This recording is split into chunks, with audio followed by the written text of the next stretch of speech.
రెడ్డి గారు పట్టుకెళ్ళిపోతున్నారు, అపహరించుకుని వేరే ప్రాంతాలకు విస్తరించే ప్రయత్నం చేస్తున్నారని ఒక ఇంప్రెషన్ బలంగా ఉంది. నెక్స్ట్ గుంటూరులో క్యాండిడేట్స్ చూస్ చేసుకోవడంలో టీడీపీ చాలా వ్యూహాత్మకంగాను మంచి తెలివితేటలతోనూ వ్యవహరించింది.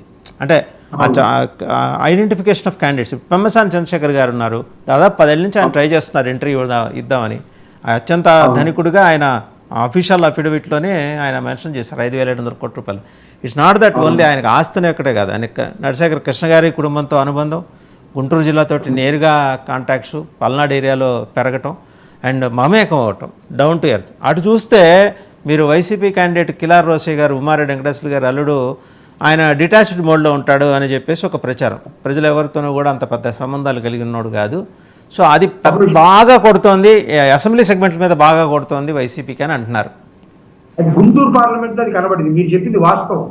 ఎందుకంటే అక్కడ ఎంపీ క్యాండిడేట్ వీక్ అవ్వడం ఒకటి, తర్వాత క్యాస్ట్ ఈక్వేషన్స్ వచ్చేటప్పుడు డిఫరెంట్ గా ఉన్నాయి సార్. ఎమ్మెల్యేలకి కూడా కొంచెం జరిగింది, చాలా క్లియర్ గా మనకు ఒక 3 పార్లమెంట్ లో కనబడుతోంది. 1 అనకాపట్నం, 2 విశాఖపట్నం, 3 రాజమండ్రి, 4 గుంటూరు. ఇక్కడ కూడా ఈ 4 పార్లమెంట్ లో క్రాస్ ఓటింగ్ ఉంది. తర్వాత మీకు గుంటూరులోకి వచ్చేటప్పుడు ఏమైందంటే, మీరు రాజధాని ఇష్యూ మాట్లాడుతున్నారు. రాజధాని ఇష్యూ గురించి నేను ఒకటే చెప్తా. ఇంతకుముందు రాజధాని ఉన్నప్పుడు అక్కడ ప్లేస్ లో మళ్ళీ వైసీపీ వచ్చింది అంటే అప్పుడు 3 రాజధాని రాలేదు, అది కరెక్టే, నేను కాదను. కానీ మొన్న మున్సిపల్ పంచాయతీ ఎలక్షన్ కానీ, మున్సిపాలిటీ ఎలక్షన్స్, కార్పొరేషన్ ఎలక్షన్ లో కూడా అక్కడ మీకు వైసీపీ లీడ్ లో ఉంది. ఈ రోజు రాజధాని గురించి అడిగినప్పుడు రాజధాని ఎవరు కష్టపడరు, ఎవరు బాధపడుతున్నారు? అక్కడ రియల్ ఎస్టేట్ వాళ్ళు, రాజధానికి భూములు ఇచ్చిన రైతులు బాధపడడం సహజం. అది మనం ఎవరిని కూడా క్వశ్చన్ చేసే అధికారం లేదు. వాళ్ళు భూములు ఇచ్చారు, వాళ్ళు ఆశించారు, తప్పు మాత్రం కానే కాదు. కానీ ఆ పర్సంటేజ్ ఎంత, జనరల్ ఓటర్స్ ఎంత, అదర్ సెక్షన్స్ ఉన్నారు. ఇదే ఈ మన రాజధాని ఏరియాలో మన రైతులు, మన పేదవాళ్ళకి ఇళ్ల స్థలాలు ఇస్తారంటే ఆపింది ఎవరు? ఇంకొకటి, రాజధాని అంత పెద్ద ఇష్యూ అయినప్పుడు అది స్టేట్ వైడ్ ఇష్యూ ఎందుకు కాలేదు? అది కేవలం అక్కడే పరిమితం ఎందుకు అయిపోవాలి? ఓకే, రాజధాని అమరావతి కావాలని అందరూ అనుకున్నాం ఆంధ్రప్రదేశ్ ప్రజలు. అది చంద్రబాబు నాయుడు గారు చెప్పినట్టు దేవతల రాజధాని అనుకుంటాం మనం కొంతసేపు. ఆ దేవతల రాజధాని గురించి మరి వీళ్ళందరూ ఎందుకు ఏకం కాలేదు? ఎందుకు స్టేట్ వైడ్ ఇష్యూ కాలేదు? అదొకటి ఆలోచించాలి. తర్వాత మీకు ఎలక్షన్ క్యాంపెయినింగ్ చూడండి, ఫ్రమ్ ది బిగినింగ్ రాజధాని గురించి చంద్రబాబు నాయుడు కానీ జగన్ కానీ ఎక్కువగా ఎందుకు మాట్లాడలేదు? అది ఒకటి మనం ఆలోచిద్దాం, చాలా తెలివిగా మనం కొంచెం ఆలోచించవలసి. 3 రాజధానుల గురించి కాకపోయినా నేను వైజాగ్ లోనే రాజధాని ప్రమాణ స్వీకారం అక్కడే ఎలక్షన్ క్యాంపెయిన్ లో చెప్పగలిగిన ఏకైక దమ్మున్న నాయకుడు జగన్. కానీ ఈయన ఆ మాట ఎందుకు చెప్పట్లేదు? ఆయన వైజాగ్ లో ఎందుకు మాట్లాడలేదు? రాయలసీమకి వెళ్ళి ఎందుకు మాట్లాడలేదు అమరావతి రాజధాని అని? దీన్ని బట్టి అర్థమైంది ఏంటంటే రాజధాని అనేది ఒక ఇష్యూ కాదు అసలు. ఇక్కడ ఎలక్షన్లో రాజధాని అనేది ఎవరికి ఓట్లు చూపించేది కాదు సార్, దానివల్ల ఉపయోగం లేదు sir.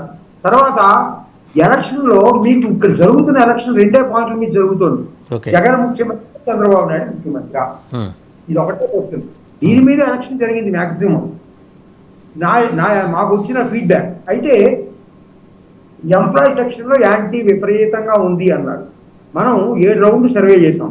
First round, second round, third round సర్వేలో 75% of the employees are supporting TDP, 25% వైసీపీకి ఉన్నారు. ఎప్పుడైతే ఈ మేనిఫెస్టో రిలీజ్ చేసి పబ్లిసిటీ మొదలెట్టారో తర్వాత మనం సర్వే చేసాం, 3 రౌండ్లు చేసాం. మనం ఏం చేసాం, comparison of manifestos between YCP and TDP ఏరియన్. ఎవరు మీరు నమ్ముతారు, ఎవరికి మీరు ఓటేస్తారు, చంద్రబాబు నాయుడు గారు ఎక్కువ ఇస్తే మీరు ఓటేస్తారా అన్న క్వశ్చన్ ఫస్ట్ ప్రైమరీ క్వశ్చన్ గా తీసుకున్నాం మనం. తర్వాత అక్కడ వచ్చిన రిప్లై ఏంటంటే, ఎంప్లాయీస్ లో ఒక సెక్షన్ ఏమంటోంది, చంద్రబాబు నాయుడు గారు ఇన్ని పథకాలు, ఇన్ని 1000 కోట్లు ఇచ్చి, జగన్ గారు ఇచ్చి రాష్ట్రం అప్పు పాలు చేసేసాడు, జీతాలు మాకు రావట్లేదు, ఓకే బానే ఉంది. చంద్రబాబు నాయుడు ఎంతకంటే ఎక్కువ ఇస్తాను అన్నట్టు ఎక్కడ తెచ్చిస్తాడు, అసలు మాకు జీతాలు వస్తాయా రావా అనే డిస్కషన్ జరగడం వల్ల 55% టీడీపీకి, 45% వైసీపీకి పడిన మాట వాస్తవం. It is not one way. అది మాత్రం ఎవరైనా ఒప్పుకోవాలి. రేపు బ్యాలెట్లు బాక్స్ లో ఓపెన్ చేసినప్పుడు కూడా అదే రిజల్ట్ రాకపోతుంది మరి. తర్వాత ఎంప్లాయీస్ లో కొత్తగా ఇచ్చిన ఎంప్లాయీస్ 2,40,000 మంది ఉన్నారు, గవర్నమెంట్ ఎంప్లాయీస్. ఆ ఓటింగ్ ఎటు వెళ్తుంది? తర్వాత చంద్రబాబు నాయుడు గారు ఎంప్లాయీస్ గురించి ఏమన్నా మేనిఫెస్టోలు మెన్షన్ చేశారా? ఏమీ చేయలేదు. వాళ్ళకి కావాల్సిన సిపిఎస్, ఓపీఎస్, జీపీఎస్, ఈ 3 గురించి ఆయన జీపీఎస్ అని గ్యారెంటెడ్ పెన్షన్ స్కీమ్ అని ఇచ్చాడు జగన్.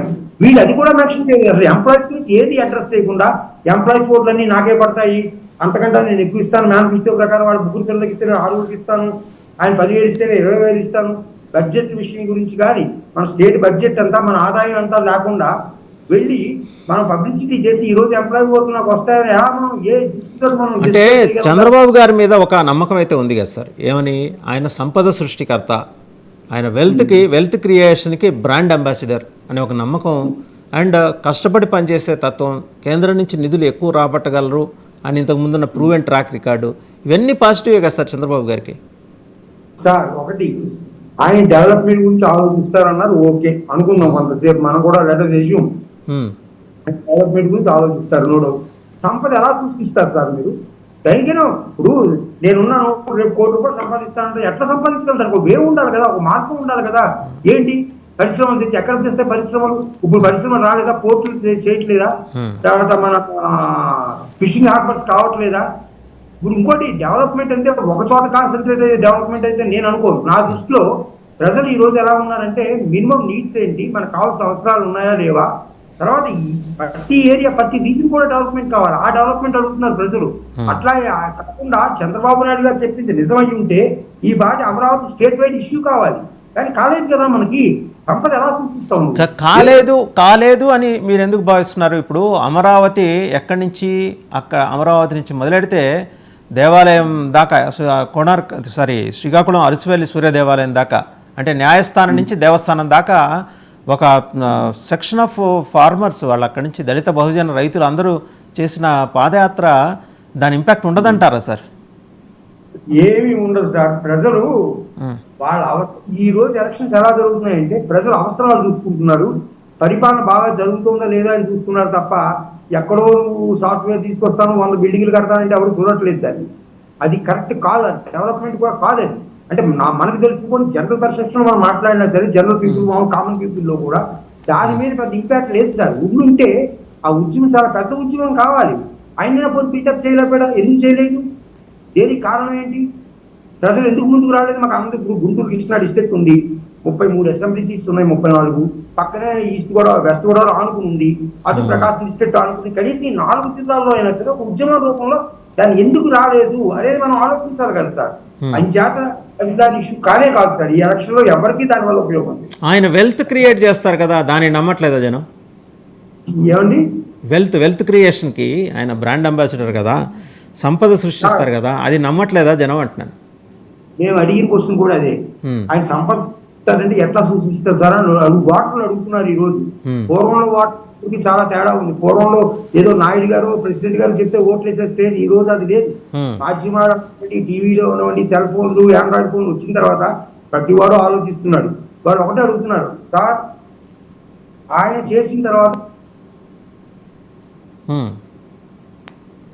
ఆ శ్రీలంక సోమాలి అయిపోతుంది అని చెప్పి జగన్ పథకాలతో చంద్రబాబు నాయుడు క్యాన్వాస్ చేస్తున్నారు, అప్పులు పాలు అయిపోయిందని ఈయన ఎక్కడి నుంచి పట్టుకొచ్చిస్తాడు? ఒకటి, ఇవ్వలేడు. 2, సంపద సృష్టించడం అంటే ఎట్లా సృష్టిస్తాడు? 3, 2014లో రైతు రుణమాఫీ కానీ, డోక్రా రుణమాఫీ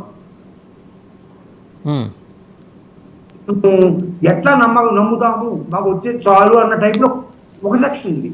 ఒక సెక్షన్ ఆయన ఎక్కువ ఇస్తాడు అని ఫీల్ అయ్యి ఓట్లు వేసిన వాడి సెక్షన్ కూడా కొంత ఉంది, కానీ తక్కువ అది. అయితే ఇక్కడ లాస్ట్ ఎలక్షన్ వచ్చేటప్పటికి 4-5 days ఉండగా ఎలక్షన్ మేనేజ్మెంట్, పోల్ మేనేజ్మెంట్ లో వైసీపీ కంటే టీడీపీ వెనకబడి ఉంది. తర్వాత ల్యాండ్ సెటిల్మెంట్ యాక్ట్ తీసుకొచ్చి అసలు ఈ సూపర్ 6 అనే ప్రోగ్రాము పూర్తిగా గ్రౌండ్ లో రీచ్ కాలేదు సార్, విలేజ్ వైజ్ రీచ్ కాలేదు. బట్ తెలంగాణలో అట్లా జరగలేదు. ఎలక్షన్ ఫ్రీ బస్ ఇవ్వండి, 2 లక్షల రుణమాఫీ అనేది గ్రాస్ రూట్ లెవెల్కి వెళ్ళింది. అదే 5 point ప్రోగ్రామ్ కర్ణాటకలో వెళ్ళింది కాంగ్రెస్.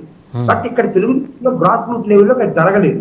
బట్ లాస్ట్ లో ల్యాండ్ సెటిల్మెంట్ యాక్ట్ కొంతవరకు డ్యామేజ్ చేసిన వైసీపీని, కొద్దిగా వాళ్ళు లేట్ గా రియాక్ట్ అయ్యారు. But it will not damage completely.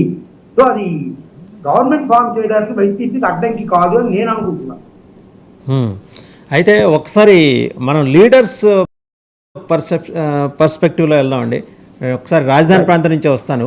ఇప్పుడు ఆలపాటి రాజేంద్ర ప్రసాద్ గారు చాలా బలమైన నాయకుడు, టీడీపీ మాజీ మంత్రి. ఆయన తెనాలి యాంటిసిపేట్ చేశారు, గుంటూరు వెస్ట్ యాంటిసిపేట్ చేశారు, 2 ఇవాళ. మీకు జాగ్రత్త గమనంలో తీసుకుంటే లాస్ట్ టైమే ఏంటంటే ఒక కైండ్ ఆఫ్ ఇంప్రెషన్ అయితే ఆయన గుంటూరు లో మేజర్ కమ్యూనిటీ అయిన కమ్మా సెక్షన్లో ఆయన క్రియేట్ చేయగలిగారు. ఏంటంటే మనము రాజధాని ప్రాంతానికి చెందిన కమ్మా కమ్యూనిటీని వేరే ప్రాంతం నుంచి వచ్చిన కమ్మ కమ్యూనిటీ డామినేట్ చేస్తే ఎట్లాగా అని చెప్పేసి ఆయన సభలు విపరీతంగా పెట్టారు, మోటివేట్ చేశారు. మంగళగిరిలో ఒక పరోక్షంగా లోకేష్ ఓటమికి పరోక్షంగా ఆయన కారణమయ్యారని ఆయన మీద అభియోగం, పార్టీలో ఆయన మీద చర్చ కూడా జరిగింది. ఆయనకి ఈసారి ఏదో మొత్తానికి డ్యామేజ్ కంట్రోల్ భాగంగా ఆయనకి అయితే తెనాలి లేకపోతే గుంటూరు వెస్ట్ ఇస్తాం అనుకుంటే రెండు ఇవ్వాల. తెనాలేమో జనసేన నాదెళ్ల మనోహర్ గారి కోసం వెళ్ళిపోయింది PSC chairman. Guntur west Chandrababu గారు ఏంటంటే చాలా వ్యూహాత్మకంగా అంటే కాపు మహిళని ఎంచుకున్నారు. ఆమె హస్బెండ్ కమ్మా కమ్యూనిటీ అయినప్పటికీ కాపు మహిళని ఎంచుకున్నారు. సో ఈయన బాగా మనస్తాపానికి గురైన నాయకుడు. పొన్నూరు చూస్తే ధూళిపాళ్ళ నరేంద్రకి ఆయనకి టికెట్ ఆయన కంటెస్ట్ చేసినప్పటికీ 7 టైం ఎమ్మెల్యే అయినా ఆయనకి మంత్రి పదవి రావట్లా. ఆయనకు అదొక సంతృప్తి.